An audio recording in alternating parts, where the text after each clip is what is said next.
Hi hello ಎಲ್ರಿಗೂ welcome back to my channel. ಇದೆ first time ನನ್ನ ಚಾನಲ್ ನೋಡ್ತಾ ಇದ್ದರೆ ಪ್ಲೀಸ್ ಸಬ್ಸ್ಕ್ರೈಬ್ ಮಾಡಿ, ಹಾಗೆ ಬೆಲ್ ಬಟನ್ನ ಕ್ಲಿಕ್ ಮಾಡಿ. ಇವತ್ತಿನ ಪ್ರೊಮೋ ವಿಡಿಯೋದಲ್ಲಿ ಏನಾಗ್ತಿದೆ ಅಂತ ನೋಡಿದ್ರೆ ಅರುಂಧತಿ ಪ್ಲ್ಯಾನ್ ಉಲ್ಟಾ ಆಗಿರುತ್ತೆ. ಏನಪ್ಪ ಅಂದರೆ ಭರತ್ಗೆ ಹೇಳ್ತಾ ಇರ್ತಾಳೆ ಫೋಟೋ ಹಿಡ್ಕೊಂಡು, ನೋಡು ಭರತ್, ಈ ರಾಮರಾಜ್ಯಕ್ಕೆ ನೀನೇ ರಾಜ ಅಂತೆಲ್ಲ ಹೇಳ್ತಾ ಇರ್ತಾಳೆ. ನಾನು ಇಷ್ಟು ಆಸ್ತಿನೂ ನೀನೇ ಒಡೆಯ ಆಗ್ತೀಯ, ಇವತ್ತು ನಿನಗೋಸ್ಕರ ನಾನು ಇಷ್ಟೆಲ್ಲ ಕಷ್ಟಪಟ್ಟಿದ್ದು ಅಂದ್ಕೊಳ್ತಾರೆ. ಇಲ್ಲಿ ನೋಡಿದ್ರೆ ನೆಕ್ಸ್ಟ್ ಅನುರಾಧ ಮೇಡಮ್ ಅವ್ರು ಹೋಗ್ಬಿಟ್ಟು ಭರತನ್ಗೆ ಏನಾಗಿದೆಯೋ ಏನಿಲ್ವೋ ಅಂತೇಳಿ ನೋಡೋಕೆ ಹೋಗಿರ್ತಾರೆ. ನೋಡ್ಬಿಟ್ಟು ತುಂಬಾ ಅಂದರೆ ತುಂಬಾ ಶಾಕ್ ಆಗಿಬಿಟ್ಟಿರುತ್ತೆ. ಯಾಕಂದರೆ ಅಲ್ಲಿ ಮಲಗಿರೋದು ಗುಂಡೇಟ್ ಬಿದ್ದಿರೋದು ಭರತ್ಗಲ್ಲ, ಮತ್ತು ಭರತ್ಗೆ ಬಿದ್ದಿರೋದು ಕರ್ಣನ್ಗಲ್ಲ ಅಂತ ಗೊತ್ತಾಗ್ಬಿಟ್ಟಿರುತ್ತೆ. ಅಷ್ಟೊತ್ತಿಗೆ ಏನು ಮಾಡೋಕ್ಕೆ ಹೊರಟಿದ್ದಾಳೆ ಅರುಂಧತಿ ಅಂತ ಹೇಳ್ಬಿಟ್ಟು ತುಂಬ ಬೇಜಾರು ಮಾಡಿಕೊಂಡು ಭರತನ ಹಾಗೆ ಹಾಸ್ಪಿಟ್ಲಿಗೆ ಸೇರಿಸ್ತಾಳೆ. ಇಲ್ಲಿ ನೋಡಿದ್ರೆ ಅರುಂಧತಿ ಮನೆಯಲ್ಲಿ ಅಂದ್ಕೊಂಡು ಕೂತ್ಕೊಂಡಾಗಲ್ಲ ಕರ್ಣ ಅಷ್ಟೊತ್ತಿಗೆ ಮನೆಗೆ ಬಂದುಬಿಡ್ತಾನೆ.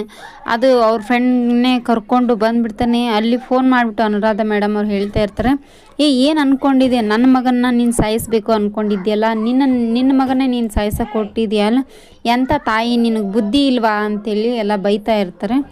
ಅನುರಾಧ ಮೇಡಮ್ ಅರುಂಧತಿ ಹೇಳಿ, ಏನು ಹೇಳ್ತಾ ಇದೀಯ ನೀನು, ನಮ್ಮ ಪ್ಲ್ಯಾನಿಂಗ್ ಹೇಗೆ ಉಲ್ಟಾಯ್ತು, ಅವ್ನು ಯಾರು ಹೊಡೆದಿರೋದು ಅಂತೇಳಿ ಕೇಳಿದ್ರೆ ಭರತನೇ ನಿನ್ನ ಮಗನಿಗೆ ಗುಡ್ಡೇಟು ಬಿದ್ದಿರೋದು ಅಂತ ಹೇಳ್ಬಿಟ್ಟು ಅನುರಾಧ ಮೇಡಮ್ ಅವ್ರು ಹೇಳ್ತಾರೆ. ಇಷ್ಟೊತ್ತಿಗೆ ಮನೆಗೆ ಕರುಣನೂ ಬಂದಿರೋದು ನೋಡಿ ಅರುಂಧತಿಗೆ ಅಂದರೆ ತುಂಬಾ ಶಾಕ್ ಆಗಿಬಿಟ್ಟಿರುತ್ತೆ. ಅಷ್ಟೊತ್ತಿಗೆ ಏನು ನಾನು ಮಾಡಿದ ಪ್ಲ್ಯಾನಿಂಗ್ ಎಲ್ಲ ಉಲ್ಟಾ ಆಯ್ತಲ್ಲ ಅಂತ ನೋಡೋಣ. ಫುಲ್ ವಿಡಿಯೋ ಬೇಕಾಗಿದ್ದರೆ ಕಮೆಂಟ್ ಬಾಕ್ಸಲ್ಲಿ ಕಮೆಂಟ್ ಮಾಡಿ.